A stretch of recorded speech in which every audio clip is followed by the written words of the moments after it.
Tervetuloa kuuntelemaan Kynärikästiä. Podcastissa käsitellään Counter-Strike eSportsin ajankohtaisia aiheita viikoittain. Kästit löytyvät YouTubesta ja Spotifysta. Äänessä Valle ja Makke.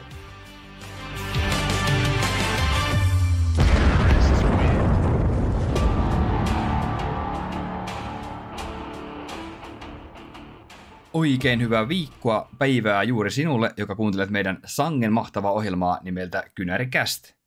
Tänään puhutaan totta kai menneistä Kööpenhaminan majoreista, Navin sekä tietysti Aleksi B. Bobin kasvutarinasta, mitenkä monien asiantuntijoiden ja fanien ja ehkä myös meidän arvostelema Tukkajumala nousi tälle tasolle ja pääsi näpäyttämään epäilijöitä toden teolla. Major-höpinöiden lisäksi yritetään ottaa jakson vähän kevyempikin aiheita tähän ympärille. Ja mitä nämä jaksot olisivatkaan ilman kästin toista juontajaa, hyvää ystävääni Makkea, tervetuloa.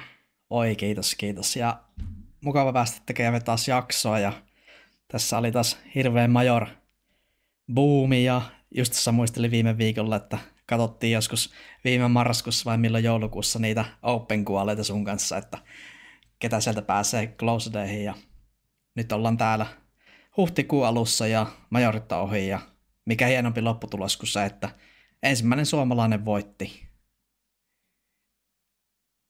Kyllä, ja mainitsit Closet kuolit tuossa, ja missä se Navi sinne tuonne kaikkein kirkkaampaan sitten nousi, juuri sieltä Closedesta asti. Että ainakin voi sanoa näin jälkikäteen, että ei tullut helpolla Navillekaan tuo voitto, ja joutui niin kuin menemään niin sanotusti vaikeamman kautta ehkä. Juu, kyllähän siinä on pitkä työ tehty Navilla ja varmaan puhutaan tuosta joukkoista vähän myöhemmin, mutta tosissaan silloin viime kesänä tehtiin noita isoja muutoksia ja tuli toi KV-jengi tohon ja tie on ollut pitkä ja varmasti päätavoite oli nämä majorit ja hyvää duunia äijät tehnyt. Joo, jos puhutaan Navista ja Natus Vincersestä niin kuin yleisesti, Makke, niin onhan Navi niin kuin brändinä maailmalla tunnettu ukrainalainen jätti. Voiko sanoa, Makke, näin, että jätti? No ehdottomasti. Niin kuin brändinä. Ja ollaan totuttu näkemään Naviin niin sanotusti kestomenestyjien joukossa, niin kuin Facet tai onko G2 tällainen, Virtus Pro ehkä. Niin joukkue on käytännössä pystynyt olemaan tuolta 2019 vuodesta asti semmoinen suhteellisen uskottava sen ajan, mitä itse olen tätä skeneä seurannut. Ja rankinghan on ollut pitkiä aikoja siellä HLTVn ykkössijalla.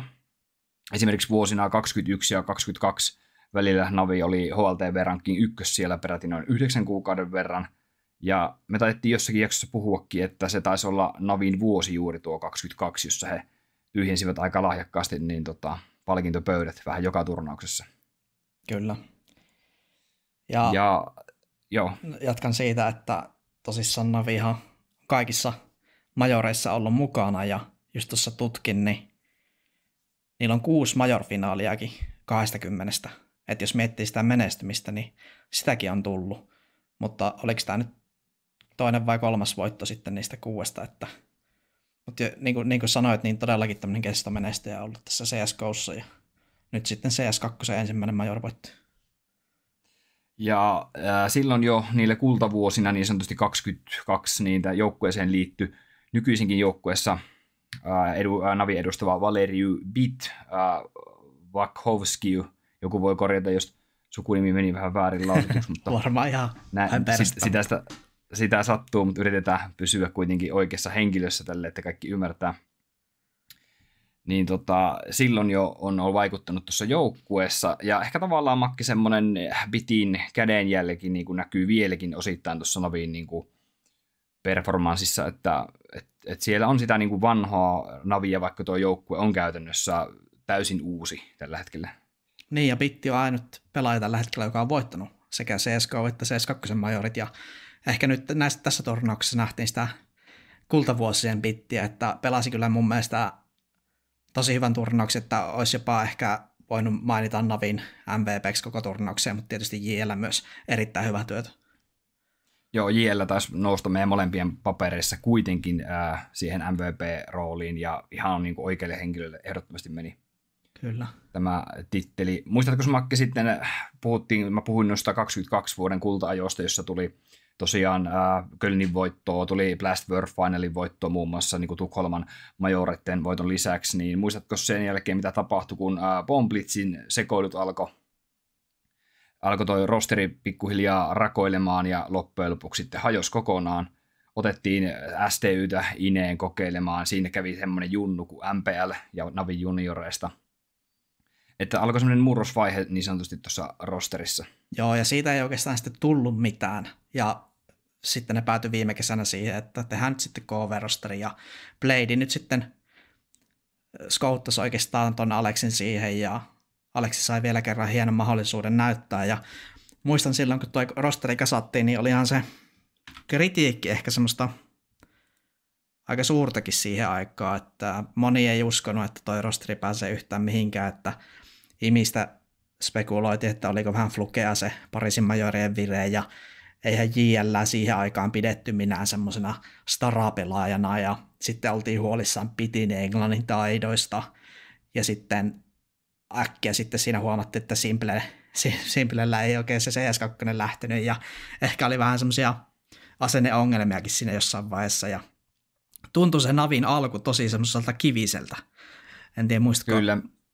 Mutta Joo, puhuttiin tosiaan siinä oikeastaan juuri sen KV jälkeen, kun uutisoitiin, että Aleksi P tulee tähän joukkueeseen IGLX ja JNE, niin katsoin itse asiassa vanhoja noita jaksoja, niin taidettiin puhua sillä tavalla, että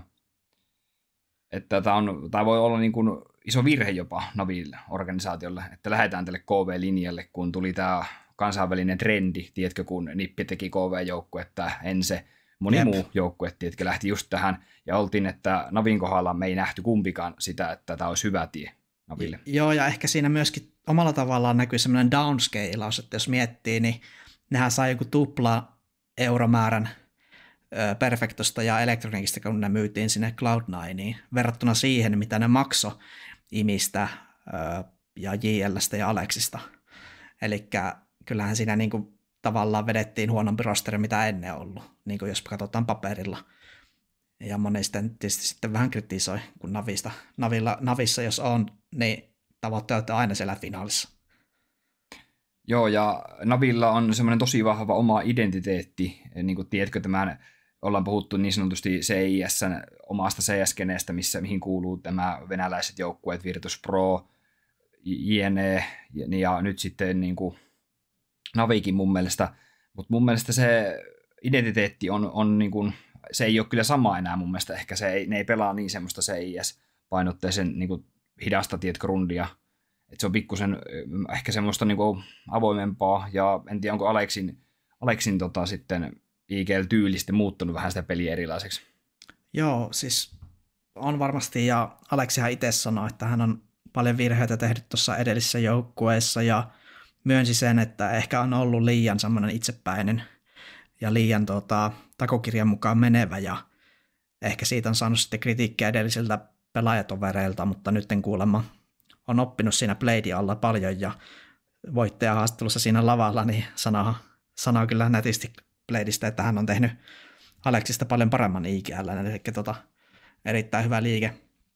Kaiken kaikkiaan nyt tälleen jälkikäteen mietittynä, niin kaikki tämä on ollut, ja ehkä siis silleen, jos miettisi Navin matkaa näihin majoreihin, niin voisi oikeastaan vetää semmoisen yhteenvedon, että siinä on niin kuin uskottu siihen omaan tekemiseen, että säkin oot monesti sitä kritisoinut, että liian vähän aikaa annetaan joukkueille ja heti tehdään rosterimuutoksia ja niin päin pois, mutta mun mielestä Navin kohdalla on niin kuin hyvä osoitus siitä, että semmoisella pitkäjänteisellä työllä ja hirveällä grindillä niin päästään näihin tuloksiin, koska muistetaan se viime syksy, niin siellä oli semmoisia 2 viikon bootcampeja, sieltä tuli jotain videoita Navi YouTubeen, että hirveitä bootcampeja 3 tuntia päivässä, ja Imikin sanoi tuossa majoreiden jälkeen haastattelussa, että hän on viimeksi ollut kotona helmikuussa, että onhan tässä niin sanotusti töitä tehty, ja kyllä se vaan tässä CS-säkin, niin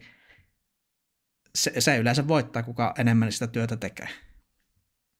Kyllä, ja Bladein tuossa jo valmentajan mainitsit, tosiaan 4,5 vuotta ollut tuossa organisaation peräsimessä. On tiedätkö, nähnyt nousut, on nähnyt kulta-ajat, sitten on nähnyt sen entisen rosterin alasajon. Et toisaalta niin kun, mä arvostan Bladea ihan suuresti, että on käytännössä uskaltanut, varmaan Blade on ollut yksi syy, miksi on lähdetty tekemään tämmöinen näin iso rosterin muutos. Ja Blade on itsellä nähnyt tietenkin sen, tiedätkö, nousun mahdollisuuden. Ja sitten sen jälkeen Simplen penkitykset, että aika rankkuja muutoksia on joutunut Bladekin niin kuin sietämään, mutta on silti niin kuin nähnyt jonkun, tiedätkö, sen jackpotin siellä eessä. No kyllä, ja sillä jos ja oikein IGL sainattu, ja sitten Wonderfulin tullut, se oli meidän molempien mielestä tosi hyvä liike. Täytti Simplen saappaat, ja kyllä me siihen niin kuin uskottiinkin.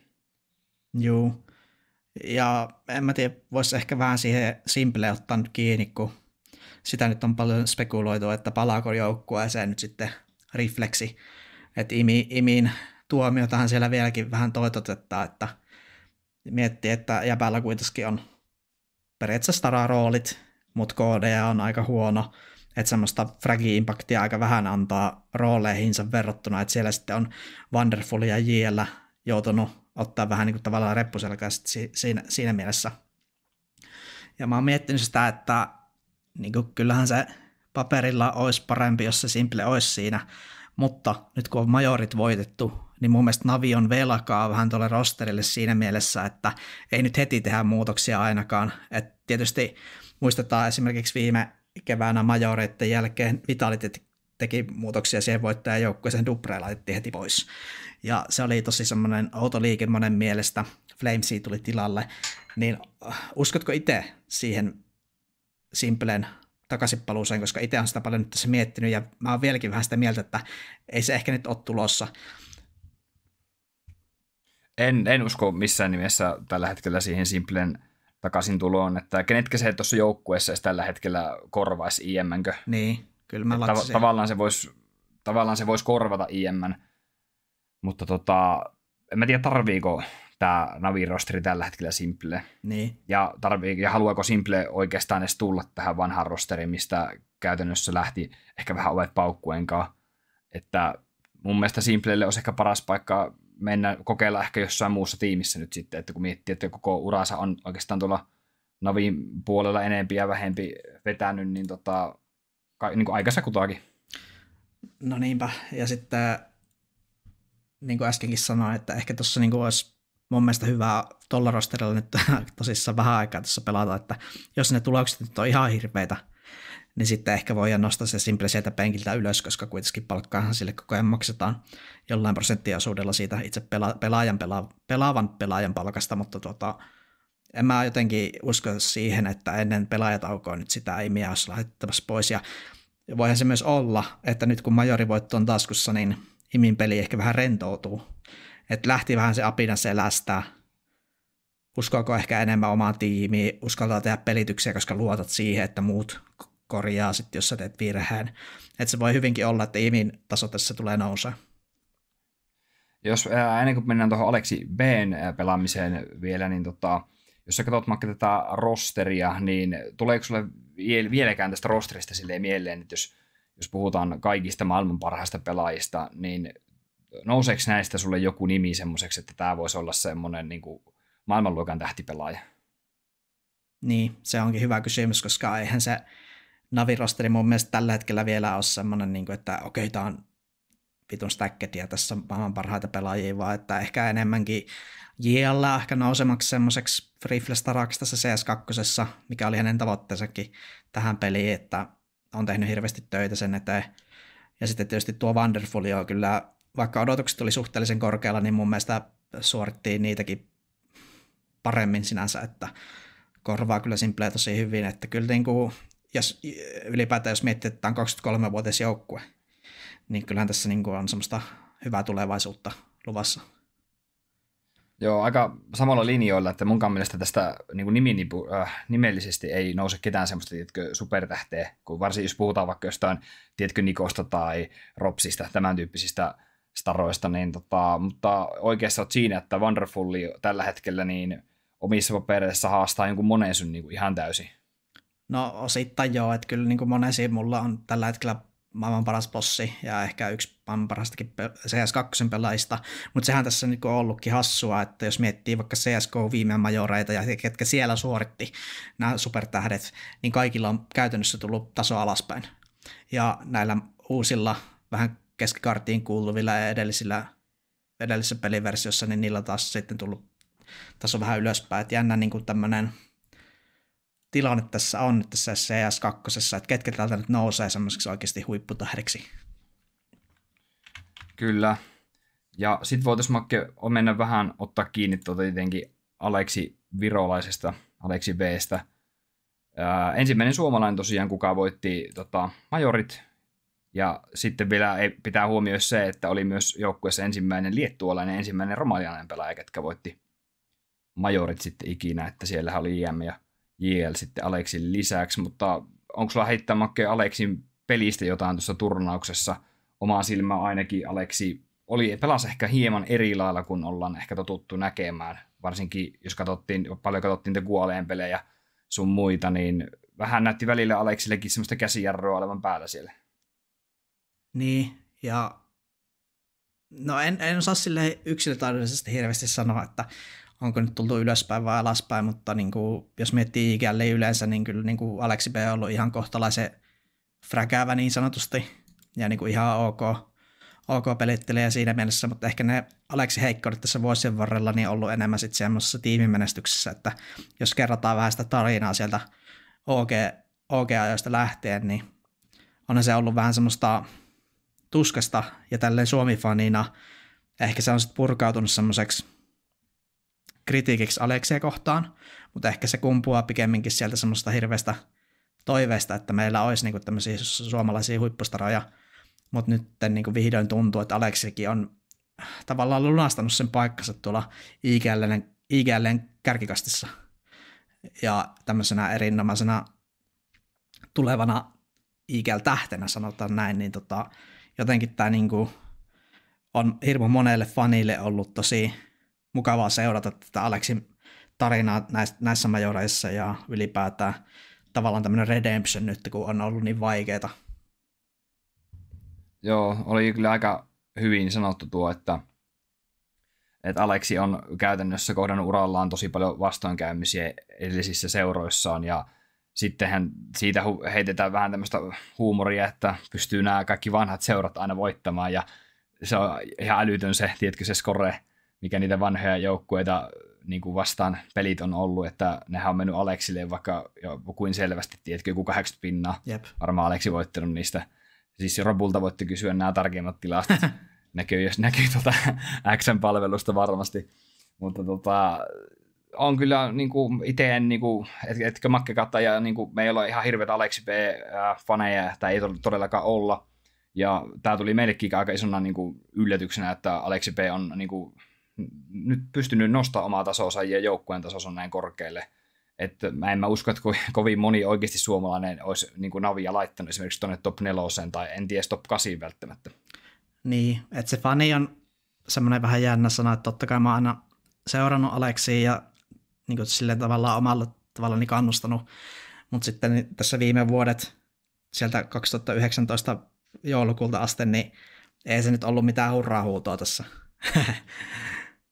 Että vaikea sinänsä ollut kelkassa olla ja varsinkin tuo nippistintti oli käytännön useless koko reissu ja G2:ssakin se homma jää aika lyhyen ja jotenkin siinä nipikikkien jälkeen tuntuu, että okei, se on tier 2, että ei vittu millään tier 1 jengiä enää pääse tällä resumella. Mutta niin se vaan peleidi sen skouttas. Kyllä, Aleksilta vaadittiin urosmehille sen temppua ja Aleksi pystyi sen tekemään. Kyllä. Joo, sittenpä Makke, niin mennäänkö me noihin meidän veikkauksiin? Mehän tehtiin omat top 4 veikkaukset noihin, että ketkä on majoreiden playoffien lopullisessa sijoituksissa top 4 ja kuka on voittaja. Niin Makke, sulta löytyy tämmöinen lista täältä kuin Vitality, Face, Spirit ja G2, ja noistahan niin kuin nopealla katsonnalla niin 3 meni ihan täysin oikein. Joo, että se Spirit oli semmoinen tietysti ennakkoasetelmissa aika iso ennakkokin suosikki näihin majoreihin, mutta tällä jälkeenpäin niin helppo sitten sanoa, että kyllä se niillekin vähän ehkä taso tullut alaspäin, että se Katowice oli ehkä vähän semmoinen suonari jopa suorastaan, että Donkeykaan ei nyt ihan sillä tavalla ovnannut näissä majoreissa ja ja sitten jos miettii, että ketä mä jätin ulos sieltä top 4, niin Maussi ja EF, niin Maus on kyllä semmoinen joukkue, että ei ole toiseksi vielä lavalla pystynyt oikeastaan yhtään mihinkään, ja EFstä oikeastaan sen ties, että niillä ei ehkä riitä sitten pitemmän päälle, että ylipäätään noi playoffithan oli niinku mun mielestä ehkäpä jopa niinku vahvin, mitä ikinä ollut silleen paperilla katsottuna, että siellä ei niinku turhia joukkueita sinänsä ollut ollenkaan.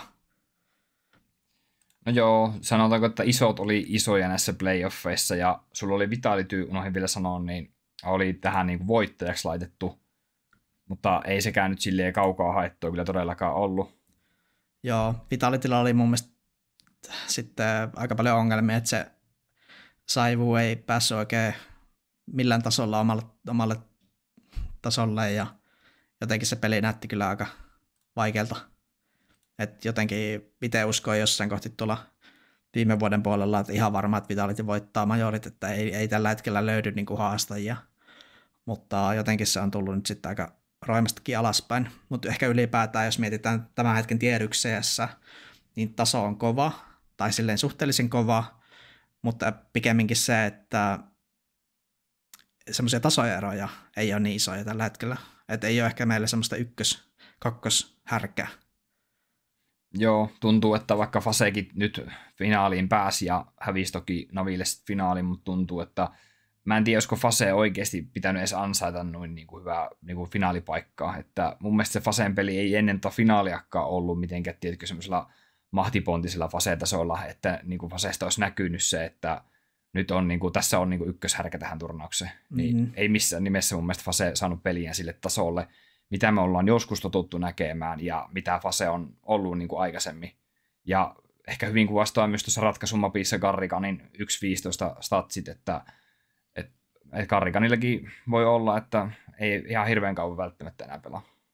No voi olla, ja ehkä se, no siis toi Inferno nyt oli aika farssi niiltä, että varsinkin se CT-puoli, niin Forza ja Forzen perään eikä mitään saatu aikaiseksi, että se näytti kyllä sitten vähän siltä, että tää on ihan läpijuoksua Naville, ja toi Garriganilta nyt aika surkea finaali taas, että vähän niin kuin Katowicessa Spirittiä vastaan, niin ei sitä nyt oikein mitään tullut, että vaikeita on ollut noi finaalit Fase-jengille tässä vähän aikaa, mutta toisaalta itse olin silleen aika luottavainen Fase-suhteen ennen finaalia, kun kuitenkin Spirit ja Vitality kaadettiin, jotka niin kuin ennakkoasetelmissa on parempia joukkueita mun mielestä kuin Navi, mutta kyllä se Navi niin kuin oli tällä kertaa parempi, ja sitten monethan on sitten tämä miettinyt, että oliko tämä niin kuin Naville tämmöinen vähän fluke niin sanotusti, että oliko helppo turnausvoitto ja näin poispäin, mutta en mä niinku itse allekirjoita ollenkaan, että kyllä tuolla toi Maussi ja EFkin ja G2 tuolla alhaalla oli ihan hyviä jengejä, ja sitten jos sä saat maailman ykkösen tuohon finaaliin, niin,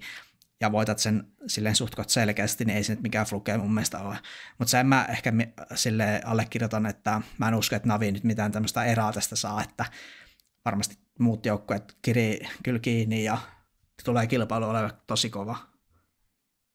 Joo, ei todellakaan missään nimessä helpolla tullut, kun aikaisemmin jo sanoin, että Navi tuli tänne turnauksen closedaysta asti, niin siinä on aika monta voittoa, tiedätkö Makke, mikä pitää ottaa, että sä pääset tuonne playoffeihin, ja se, että playoffeissa sitten, niin et vielä, että otat tappioon noissa 3 vikassa pelissä, niin et ei voi kuin hattua nostaa, että tosi iso grindi ja iso suoritus. Sitten Makke, niin mun listassa tosiaan tämä top 4 oli tämmönen, että mulla oli Fase, ja olin sanonut, että Fase voittaa tämän. Sitten mulla oli kans Vitality niin kuin sinulla tuolla, ja Heroikki löytyi multa tämän mustana hevosena ja Maussi.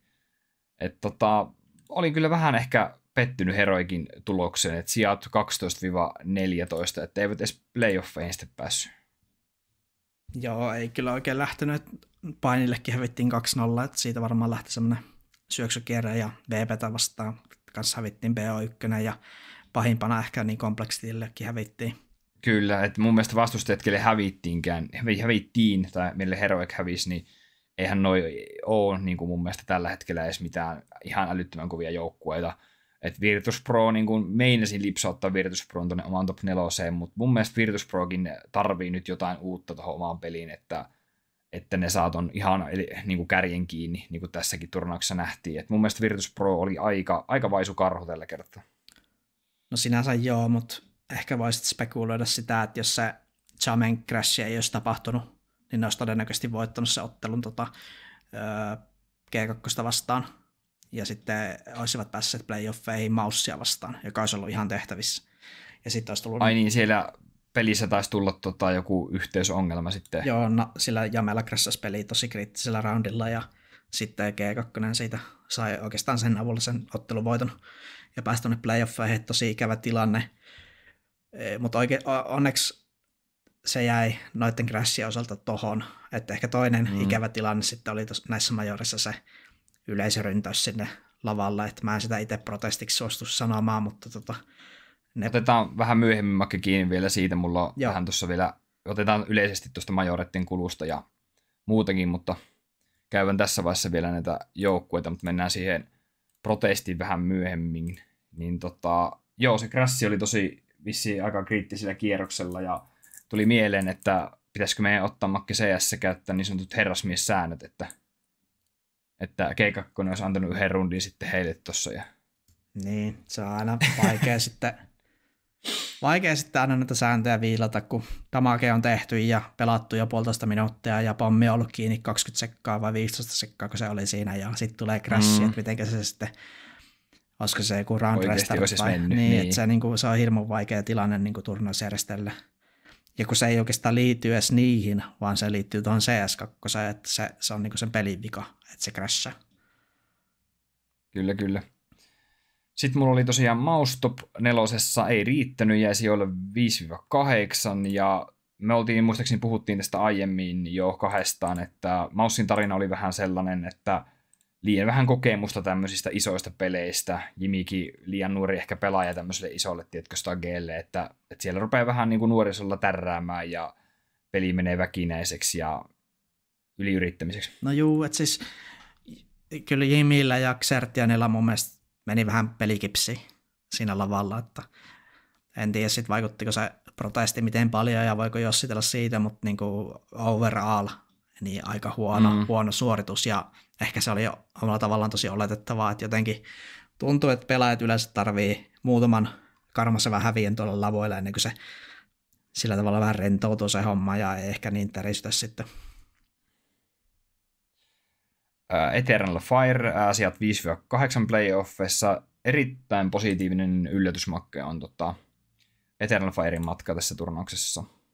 Joo, positiivinen kyllä. Itselle ei hirmu iso yllätys ollut, mutta se oli yllätys, että miten huonosti taas sitten tiukassa paikassa toi Xantares pelasi, että varmasti toivottaisiin hänestä aina sellaista kantavaa voimaa noissa tiukassa peleissä, kun on sitä kokemusta ja taitoa, mutta taaskin jäi statit miinukselle Navi vastaan, mutta ehkä hyvä niin suomilaisen katsottuna. Sitten Spiritti ja Cloud9 löytyy myös 5-8 sijoilta, ei mulla ainakaan niistä sen enempää. Muuten Makke huomio, että top 5 joukkueet, tai käytännön top 4 joukkueet, ja plus Maussi sitten, niin oli kaikki kansainvälisiä joukkueita.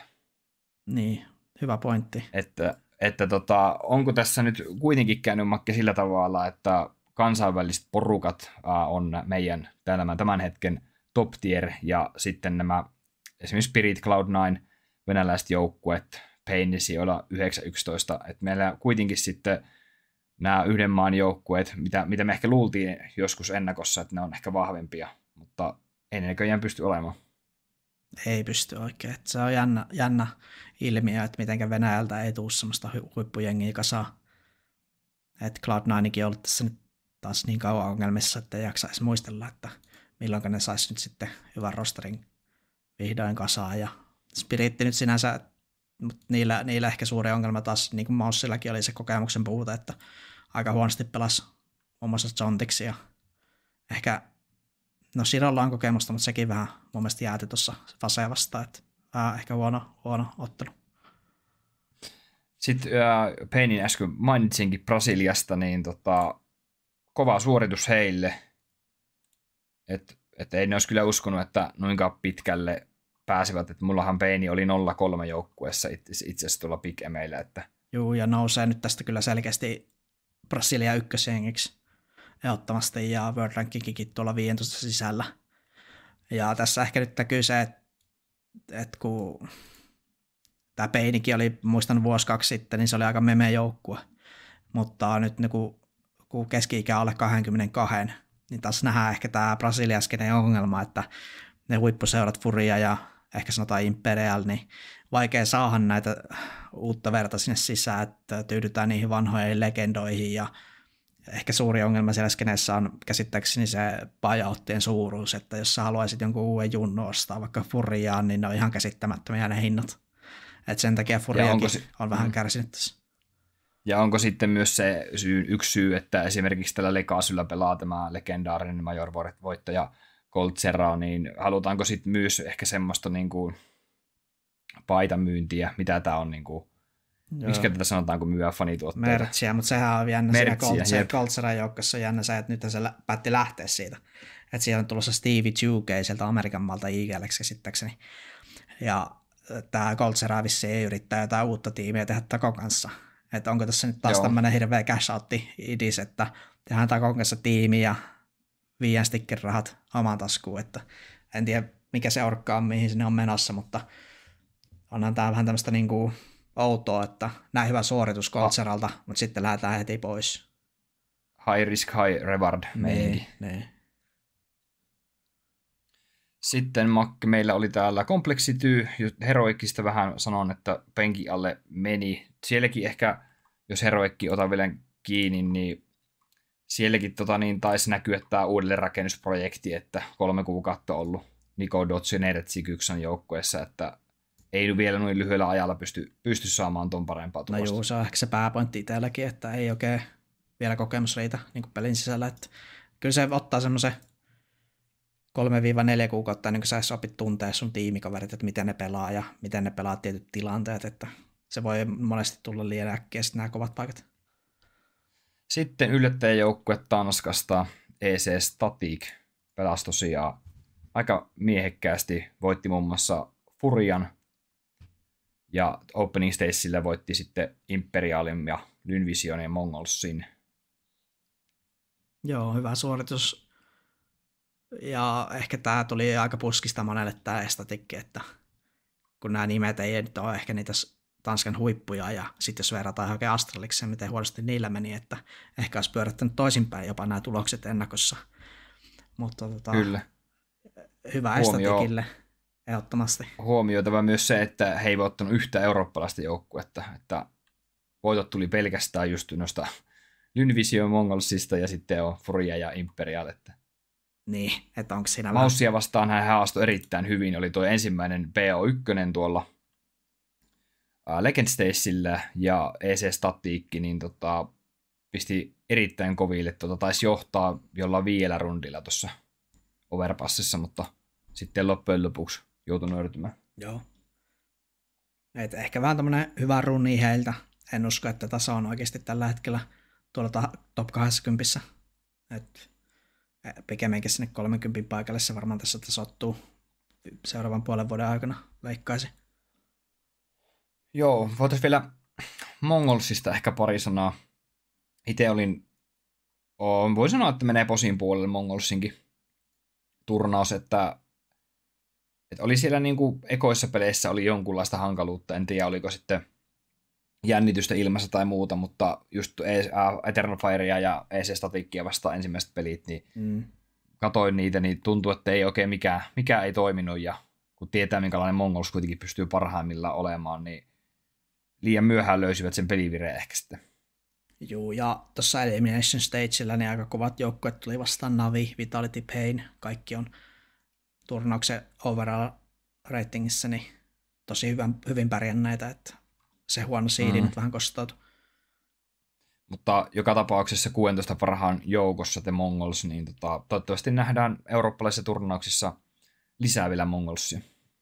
Kyllä. Erittäin viihdyttävä pelitapa. Joo, ja sitten suurena bonuksena, niin käsittääkseni nyt saivat lisäpaikan sieltä Aasian RMRiltä seuraaviin kisoihin, eli hieno asia koko skenelle.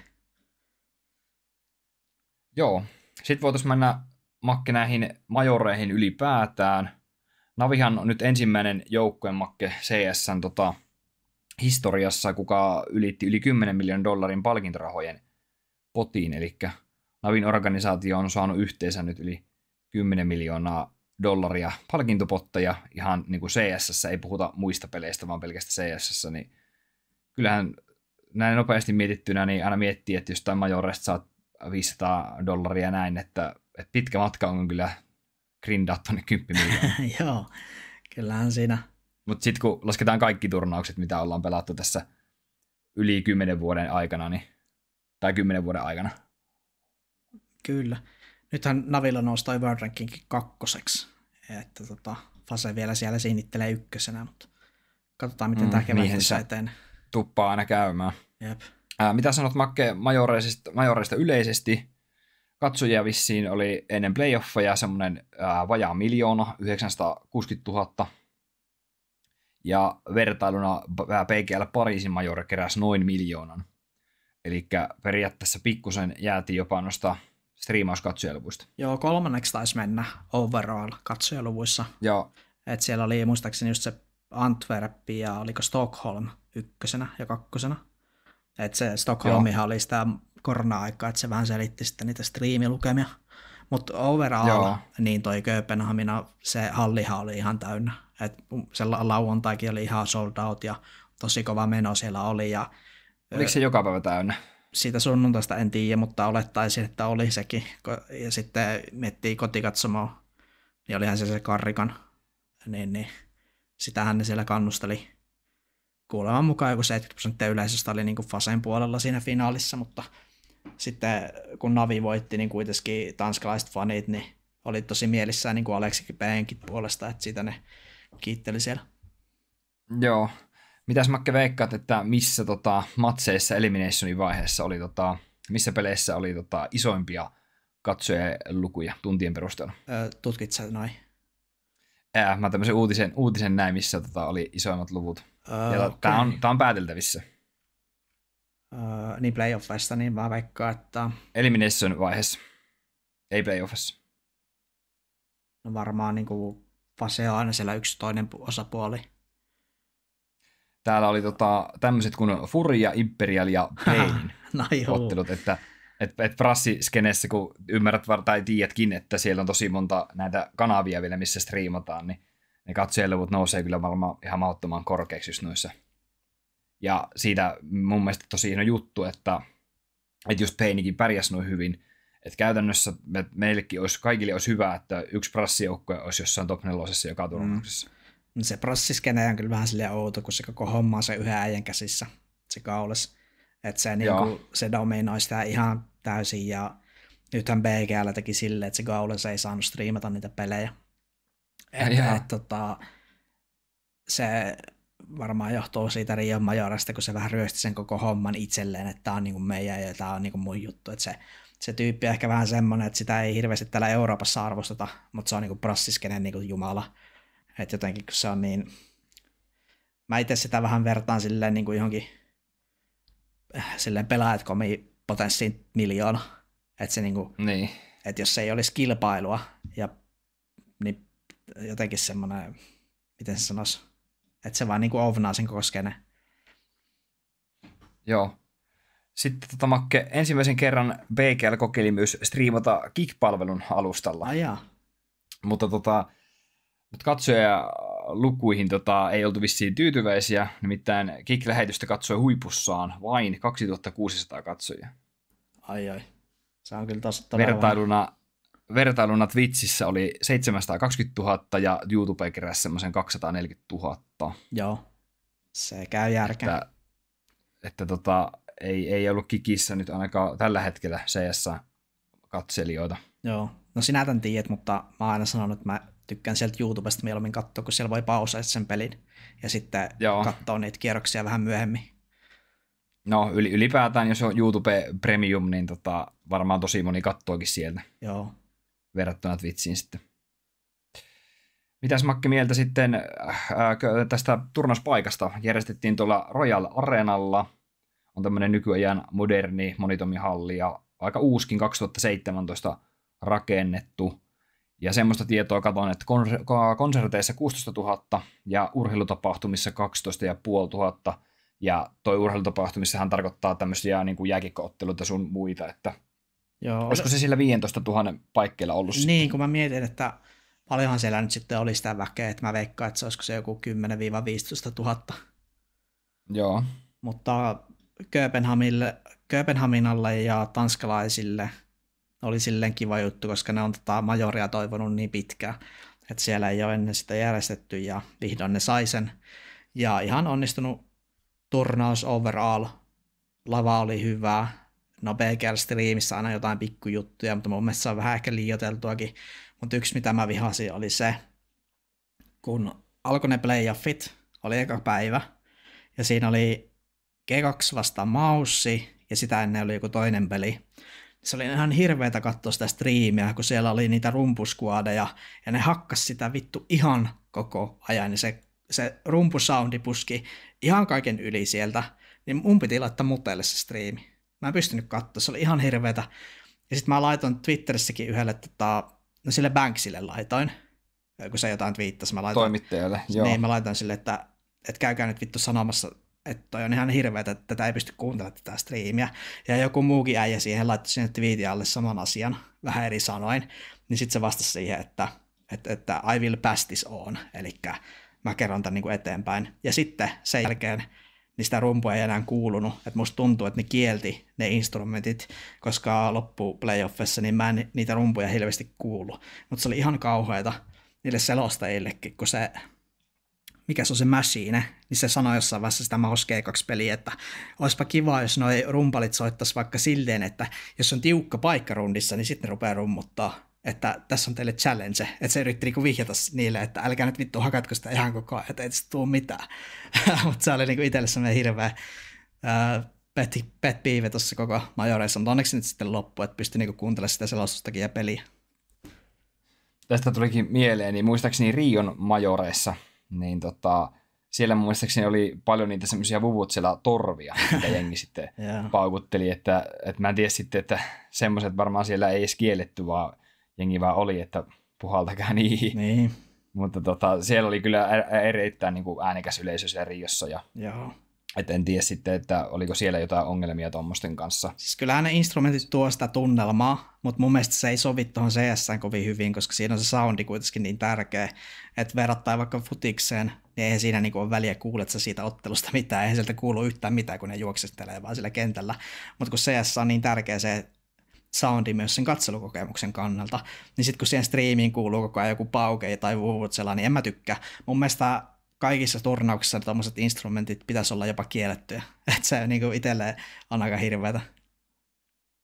Joo, ainut mikä ehkä noista majoreista niin tanskalaisfanien mielestä niin puuttui tai jäi vähän vaisuksi, oli se tanskalaisjoukkueiden menestys. No joo.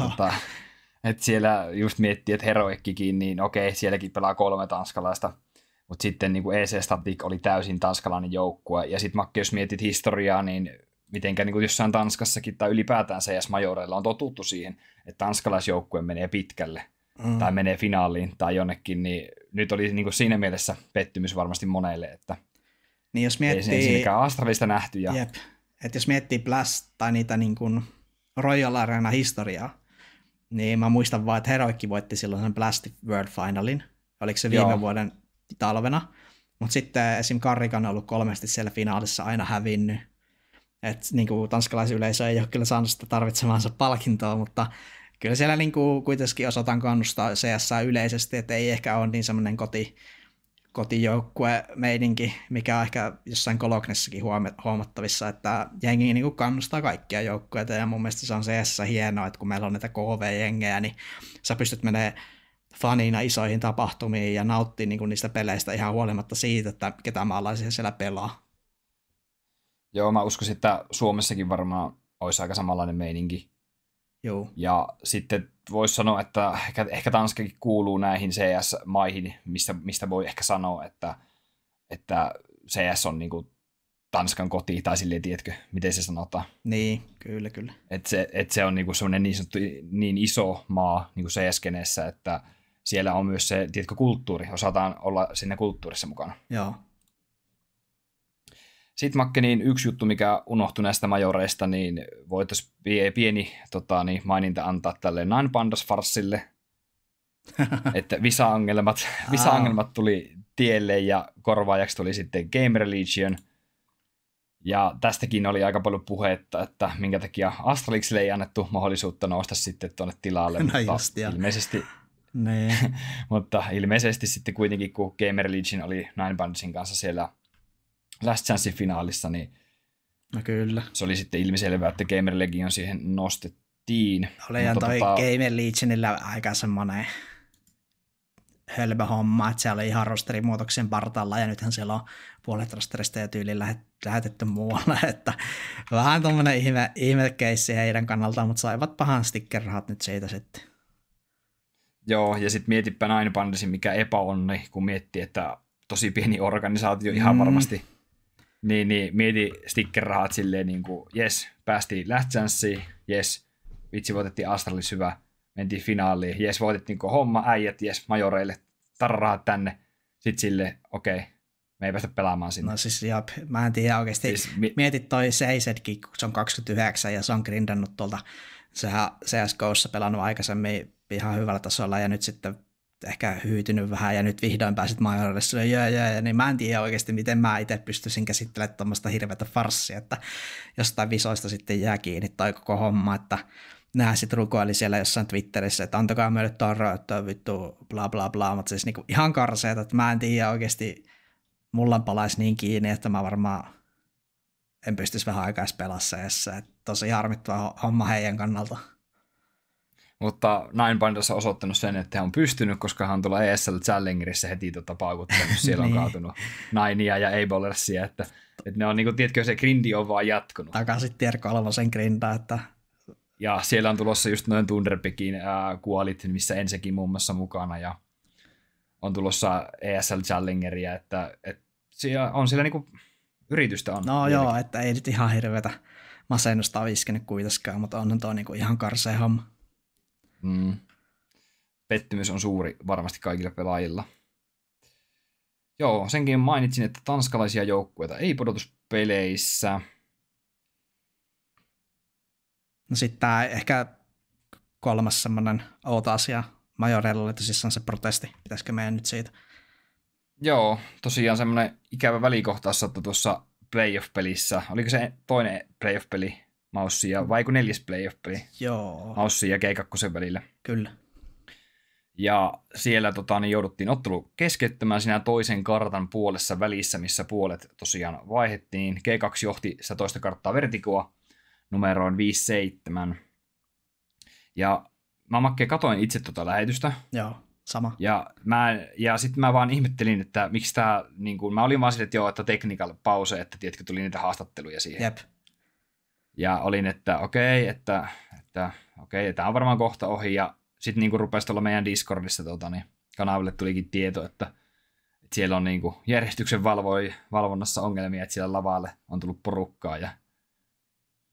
Joo, se oli jännä, kun puoleksi tunniksi menikin vähän lähetys kiinni, ja itsekin siinä vartin silleen naputtelin pöytät, mikä juttu, ja sitten menin Twitterin katsoa, että tuli vaan jotain videoklippejä, että jotkut äijät vaan juoksee sinne lavalle, ja sitten tulee joku 20 turvamiestä siihen ja taklailee niitä, ja siinähän kävi silleen hassusti, että se joku jäpää juoksi sen koko suoran sieltä ja keskelle lavaa, ja sitten se G2 GM taklasi sen siihen trofia päin, ja se trofi meni vissiin vähän rikki. Se trofi tippui sen kaverin päähän, ja se niin kuin meni kahtia tai johonkin 3 osaan se pokaali. Sitten seuraavana päivänä hirveätä close-uppeja siitä trofista, niin näkyy jotain säröjä siinä, mä vaan mietin, että ei vittu. Battlescar Trophy. Se oli kyllä aika hauska meemi sinänsä, vaikka onkin ikävä tapahtuma. Niin. Mutta Makke, tässä tempauksessa, oliko sulla tästä tempauksesta enemmän tietoa? Ilmeisesti mun mielestä tässä oli tämmöinen CSGO-rollin ja CSGO Empiren välinen tämmöinen kiista. No siellä nämä crypto casino betting saitit kilpailee asiakkaista ja otetaan tämmöinen high horse, että me ollaan luotettavampi sivusta kuin tämä CSGO-rooli, ja ehkä siinä oli joku perustekin sille, mutta pääpointti siinä nyt oli se, että tänne Empire, vai mikä onkaan mielestäni CSGO-rooli, joka on G2 sponsori, niin on tehnyt jotain exit-skämmejä asiakkaille ja kusettanut niin kuin rahat niiltä, ja siellä oli joku suomalainenkin siellä Tanskassa, ja se huuteli siellä, että siltä oli ryöstetty talo, että se oli oman kertomuksensa mukaan niin kämpälännyt talonsa, ja se oli kusetettu siltä, mutta mitä enemmän on tutkinut hommaa, niin ainakin jossain piirissä sanotaan, että ne on niin maksettuja näyttelijöitä, että CSGO, oliko se Empire vai mikä se oli? CSGO Roll on tämä G2-sponsori, mitä vastaan tehtiin protesti. Ja mikä se toinen oli? Protestin tekijä oli todennäköisesti CS Empire. Niin, just, tai Empire. Joo, just se Empire. Niin. Ja se Empire on niin kuin markkinajohtaja tässä kategoriassa tämmöisessä tietynlaisessa gambleuskinien vaihto-arvonta-sivusto. Ja sitten tämä CSGO Roll on ilmeisesti heidän niin kuin pahin kilpailija. Ja sitten niin kuin, se on siitä eskaloitunut, että nimenomaan varmaan siitä, että toi CSGO Roll on niin kuin, ollut jotenkin kyseenalainen sitten sen Empiren mielestä. Ja ilmeisesti olisiko ne vähän niin kuin heidän varpoille sitten hyppinyt jollain määrin. No joo, ja niin se ei mulla jäi kesken, että sitä spekuloitu, että ne kaikki, ketkä sinne lavalle ryntäs, niin se CSGO Empiren omistaja olisi maksanut niille, että tehkää tämä protesti. Ja sitten tämä äijähän vittu kickstreamasi sen koko homma, ja hirveät todistettiin laittu Twitterinkin, että tiedetään kyllä tasan tarkkaan, kuka siinä on takana, ja sitten moni joukkuehan ja ensikin mukaan lukien, niin jättäytyy nyt sitten pois näistä CSGO Empiren järjestämistä kupeista, sanotaan näin. Että niin tai sanotaanko, että heidän järjestämistään turnauksista, missä sitten niin kuin varmaan protestina jäävät pois siitä, että eivät halua tukea heidän toimintaan. Niin joo, että kyllähän tuo skinny-kämpläysjuttu, niin se on kyllä CS:n tämmöinen eräänlainen syöpä, että kusetetaan junnuilta rahat sieltä, kun alaikäiset loggaa sinne sisään jollain Steam-tunnuksilla ja vetävät niitä jotain vitun slotteja siellä jollain 70% RTP:llä, niin onhan se niinku ihan hirveätä skämmäistä. Kyllä, ja näitähän on niinku, näitä niin sanottuja case-availu, tradeaus, bettaussivuja, niin näitähän on tullut ihan älyttömästi nykypäivänä uusia. Mutta sitten mä Makke taas toisaalta mietin, että sitten esimerkiksi Navin pajassa lukee tämmöinen pääsponsori kuin GGBet, mikä nyt on sitten taas periaatteessa vain eSports-vedonlyöntiin vaikuttava sivusto. En tiedä, mitä muuta siellä on. Mutta mun mielestä niin kuin ihan yhtä lailla tuommoista GG-bettiä voidaan melkein verrata samalla lailla kuin johonkin Ritskiin tai sitten näihin CSGO-rolleihin. Tai niin kuin mun mielestä eettisyydeltään niin ei nyt hirveän kaukana toisistaan loppujen lopuksi. No ei, että kaikki tämmöisiä kyseenalaisia rahoituslähteitä, että siellä on venäläisiä noi bettisivut aika monia, ja heroikin omistajatkin ihan jotain niin kuin kryptokassu jengiä vaan, ja siis toi niin kuin dirty money, mikä tuolla eSportissa liikkuu ja millä se pyörii, niin sehän on niin kuin kämpläysrahaa, niin kuin kun satetaan ihmisiltä vedonlyönnin ja skinikämpläyksen kautta niin rahat, että niin kuin ylläpidetään sit sitä bisnestä sillä, että sponsoroidaan joukkueita ja tehdään noita omia kuppeja, että se niin kuin vähän on surullista tässä lajissa toi mitenkään syvänä osana tuommoinen kämpläys on. Niin, no se on totta, koska tosi monella joukkueella, jos rupeat miettimään, että millä joukkueella ei olisi jotain tämmöistä sponsoria, mikä olisi niin kuin tämmöinen joku pettaus kautta uhkapelimarkkinan sivusto, niin ei niitäkin on aika harvassa, missä on. Tyyli sekin johtuu vaan Suomen lainsäädännöstä. Joo, ja sitten toinen, jos ei ole tämmöistä, niin sitten on, tiedätkö, vähintään se skinien tradeaussivu siellä tai osto ja myynti. Niinpä. Se on niinku se toinen. Mutta en mä tiedä sitten, Makke, että kumpi on niinku pahempi. Se, että saadaan tällä hetkellä tämmöinen tuote ilmaiseksi käytännössä, se, että joku on mahdollistunut sen. Niin. Mä en tiedä, mitä sä tarkoitat sillä, että nuo sivustot kusettaa ihmisiltä rahaa. Totta kai se on uhkapeliä, mutta kai ihmiset ymmärtää sen, jos ne semmoiseen lähtee, että mitä se niinku on tai voi olla. No niin, siis lähtökohtaisesti ehkä näin, että kuluttajallahan se on se vastuu, mutta sitten mä niinku kyseenalaistan muun muassa niinku niiden vedonlyöntikertoimia, RTPt ja muut semmoiset, että kyllähän siellä niinku käytännön tavoitteena on se, että vie ihmisiltä rahat ja nimenomaan uhkapeliongelmaisilta. Ehkä lähtökohtana olisiko se, että ei kerrota tarpeeksi hyvin siitä, että mitkä on sun oikeasti sun mahdollisuudet voittaa jotain versus siihen, että sä häviät rahaa. Tiedätkö, että ei ole semmoista säädöstä, että sun tarvii kertoa. Että jos sä avaat tämän keissin, niin sun niin kun RTP on tämä tieto. Niinpä. Että se on ehkä semmoista vähän mystisempää sitten noiden niin sanottujen skinien kustannuksella, että tässä puhutaan vain pelitavaroista. Jep. Että vaikka nyt tommostakin saattaa siinä olla. Varmasti. Sittenpä meillä olisi, Makke, niin tämmöinen uutisen löysin tuolta netin ihmeellisestä maailmasta, että kun tämmöinen kokenut toimittaja Richard Levis pudotti Majorette aikana melkoisen pommin, nimittäin hänen mukaansa Valve harkitsee vakavasti isoja muutoksia Majorin formaattiin vuodelle 2025. Joo. Ja tässä on Makke taustalla huoli pelaajien jaksamista tiukkojen aikataulujen takia ja yleistyneestä loppuun palaamisesta, eli burnoutista kilpaurheilussa, niin otapas Makke tähän kantaa, että mitä mieltä sä oot tästä ja onko tässä mitään perää ylipäätään? No varmasti on perää ja sitten nythän myös tuli sitä uutinen, että PGL järjestää paljon lisäturnauksia sitten ensi vuonna, kun noi partneriliigat lähtee pois. Että se oli myös yksi semmoinen iso uutinen tuossa. Mutta mitenkä se mitä se Richard Lewis sitten kirjoitti, että mitenkä se majorisysteemi sitten muuttuisi, että ootko sä siihen vielä perehtynyt? Siitä ei ollut mitään tietoa, että ilmeisesti Valve on vaan tätä pohtinut, että ei ole tullut vielä ulos tämän asian kanssa. Kun mä näin semmoisen jutun, että siis voi olla, että oli vaan niin unessa, mutta ihan niin kuin olisin lukenut jonkun tämmöisen twiitin, että RMR olisi poistumassa tulevaisuudessa. Että se kuulostaa semmoiselta ihan suht järkevältä, että en sitten tiedä, että miten se karsiminen sitten tapahtuisi, että olisiko se jollain rankkipisteellä suoraan. Tämä lohkotyyppinen. Niin, tai joku semmoinen, no just tämmöinen globaali ranking, että katsotaan sen puolen vuoden menestystä yleisesti ja sitten invataan kaikki parhaimmat. Että siinä niinku tietysti tavallaan skipataan sitten se RMR. Että tavallaan kuulostaa hyvältä ja tietysti on aina sen puolella, että saadaan laatu CS eikä sitä, että mahdollisimman paljon, kun tämä CS on muutenkin mun mielestä vähän silleen, että noita pelejä on niin hirveästi, että ei niin kuin millään ehdi katsoa tai seurata kaikkea, että ehkä itsekin keskityn just siitä syystä niin enimmäkseen tähän tier 1, että ei vaan niin kuin aika riitä siihen tier 2 tai varsinkaan 3, 4 seuraamiseen. Tai sitten jos puhutaan jostain suomiskeneestä. Tai niin, että totta kai niin Suomi-jengiä silleen seuraa aina tuloksia ja näin, mutta tosi vähän on sitä aikaa katsoa itse pelejä, kun kuitenkin kiinnostaa tuo kärki sitten niin kuin sen verran paljon. Kyllä. Ja sitten jos miettii, että mun mielestä niin kuin maan osien omat karsinnat on erittäin hyvä juttu vieläkin. Joo. Et siitä mä pitäisin kyllä kiinni Valvena. Mutta jos RMR poistuu, niin ei se nyt pelkällä millään siidauksella tai jollain rankingilla voi perustua se, että miten tuonne majoreille mennään. Että joku toisenlainen formaatti siinä pitäisi olla.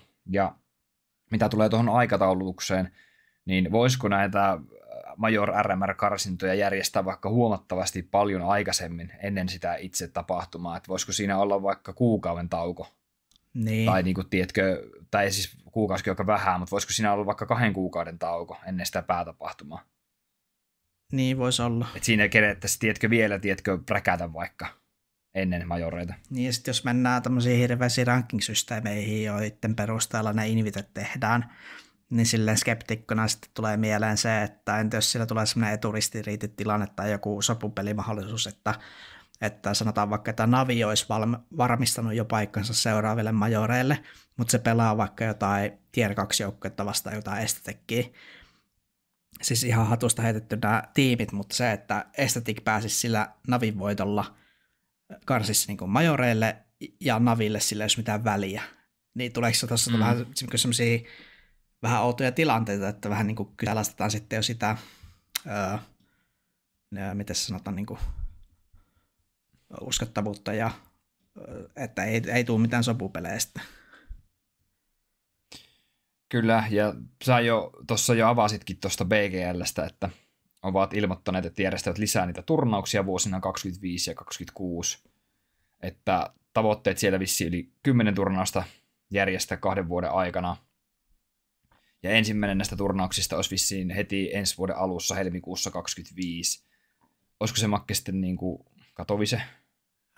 Katowice taitaa olla ESL, mutta... Mutta mä mietin, että onko se niin kuin, järjestääkö ESL sitä, koska ai niin, no ESL ei kuulu näihin partnerliigajuttuihin. Että... Niin, niillä on sitten se EPL erikseen. Mutta mä en tiedä sitten, että, niin että meneekö toi, sitäkin oikein oli niinku kerännyt kasaan niitä turnauksia, joita on nyt jo 2025 vuodelle, niin se turnauskalenteri näytti aika tiiviltä.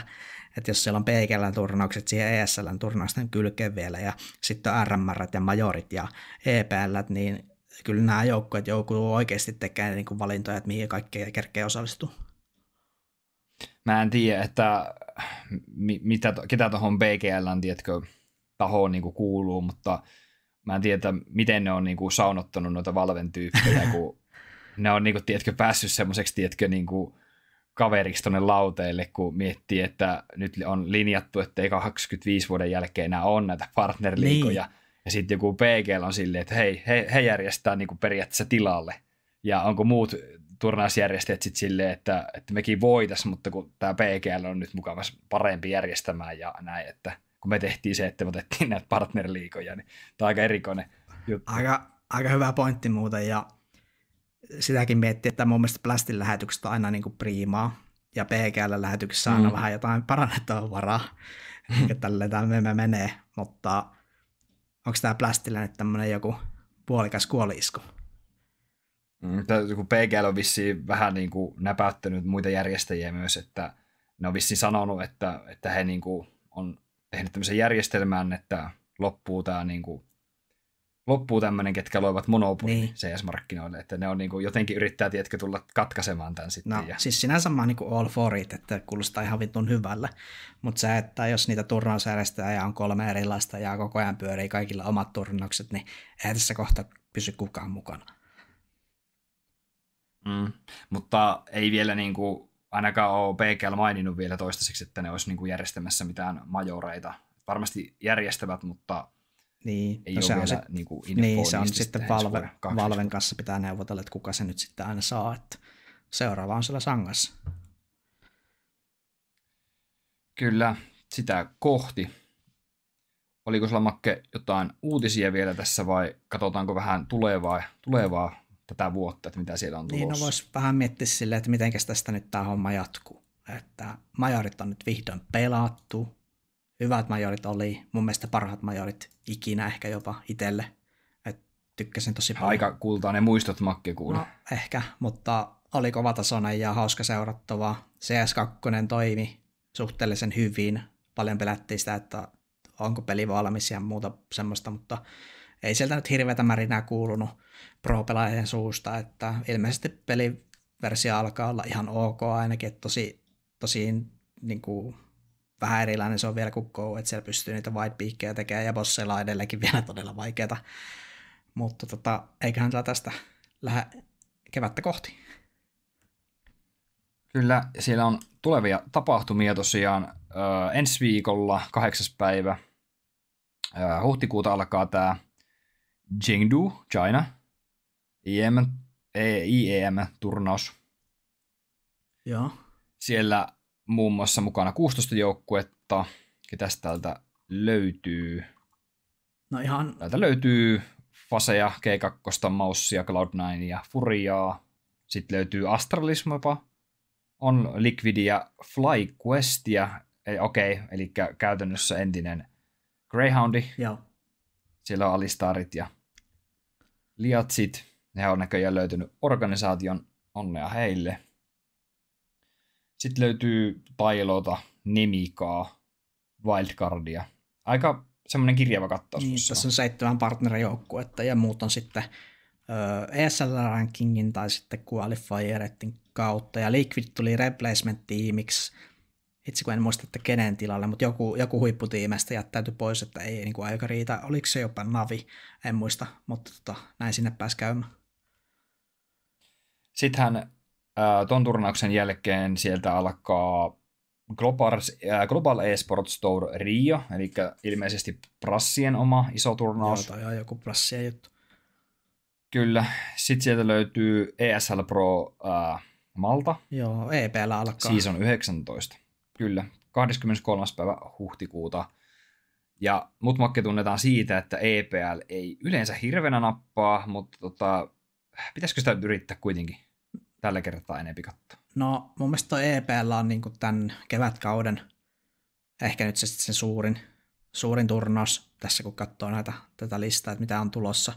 Että ehdottomasti tämmöinen huipennus, jos ei nyt IEM Dallasia lasketa tuolla, että kyllä tuossa EPL:ssä mun mielestä nyt sitten mitataan se todellinen vire majoritten jälkeen, ja täällä on niin kuin kaikki huipputiimit taas mukana, että sinänsä niin kuin ihan mielenkiintoista seurattavaa, mutta onhan nämä EPL:t aina niin kuin munkin mielestä jokseenkin pitkiä, ja kun on 4 lohkoa, ja se jatkuu melkein kuukauden, niin kuin tavallaan allekirjoitan tuonne, että on se aina vähän tylsempi kuin semmoinen yksittäinen turnaus, mutta tosi mielenkiintoista nähdä, kun täällä on ihan kaikki nämä parhaimmat taas mukana, niin että miten tässä sitten käypi. Ja sitten täällä on semmoisia joukkueita, mitkä esimerkiksi ei majoreille päässyt 3D-maksi. Niin. Muun muassa mielenkiintoista nähdä, että mitenkä heillä. Itse asiassa otetaanpas Ninjoista kiinni, koska siellä on tullut myös pelaajamuutoksia. Joo, nyt on taas tullut. Sinne ovat sainanneet ukrainalaisen Rinkle-pelaajan, 19-vuotias kaveri. Joo, ja toi Maxterin myös nostettu sieltä nuorista Ninjoista. Joo, Rinkle tosiaan pelannut tuolla P8 aikaisemmin. Ja jonkun videon katoin, missä Rinkle oli nostettu, oliko viime vuonna niin kuin tämmöisiin olisiko ollut top 10 niin kuin hypetyttyimpiin junnuihin, että tämmöisiä niin kuin tulevaisuuden nimiä. Joo, ja muistaakseni Ropsi antoi sille siellä HLTV-rankingissa tai ratingissa niin kuin sen, mikä se on se seuraava huippupelaajaksi arvassa. Niin, kyllä sen jonkun, maininnan. Joo, mutta tämä nippi kyllä, ehkä voidaan palata siihen jossain myöhemmissä jaksossa, mutta mielenkiintoinen homma taas oli, kun kuuntelin Hampuksen haastattelua, niin dissasi kyllä tämä organisaatio aika taas päin persettä, mutta ehkä nyt siellä on vähän parempi suunta menossa, kun ne vihdoin kikkasi sen COO:n, eli siellä oli se Kalkki, joka käytännössä paskoi nippiä tuossa viimeiset 3 vuotta kaikilla maailman huonoilla päätöksillä, että siellä sainattiin estetrackiin ja ei sainattu Prollaniin, ja vihdoin kun saatiin Prollan, niin sitten oli taas rosteri ihan sekaisin ja Hampus lähti vittuun ja kaikki niin kuin meni ihan päin persettä, mutta nyt siellä on vähän ehkä parempi äijä ruodussa, niin ehkä se Nipillekin tästä pikkuhiljaa lähtee lutviutumaan. Katsotaan, mitä aika näyttää. Ja mitäs mun piti loppuun vielä sanoa? Nyt tuli semmoinen blackoutti. No, täällä on taas näitä mielenkiintoisia haastajia, että Bad News Kangaroos ja Onsarksia ja Bossia ja kaiken maailman Forceja täällä EPL:ssä, että taas on niinku karsittu tommosia, tai nämä Tier 3 joukkueet on karsinut taas isojen poikien liigaa, ja nähdään taas, että mikä se ero on näiden välillä. Kyllä. Oliko sulla, Makki, vielä jotain tähän loppuun, vai mennäänkö niin sanotusti markkinointiosastolle? Niin, mennäänkö mainoksille? Mennään vaan. Joo, kiitos, jos olet kuunnellut tänne asti, ja meidän Discordiin pääsee edelleen liittymään kuka vaan, että siellä on mukavasti puhetta löytynyt, ja kiitos vaan aktiivisille kirjoittajille, mainittakoon vaikka Bobby the Bear tässä vaiheessa meidän kanavalla siellä aktiivisesti ollut keskustelussa mukana, ja tietenkin kaikille muille uusillekin, ketkä sinne on tullut rohkenut kirjoittelemaan ja tullut Discordissakin meidän kanssa juttelemaan, mahdollisesti myös pelaamaan meidän kanssa CS, niin ei kun vaan kaikki sinne. Kyllä, ja palataan taas parin viikon päästä asiaan ja katsotaan, miten tästä lähtee taas uusi kausi käyntiin.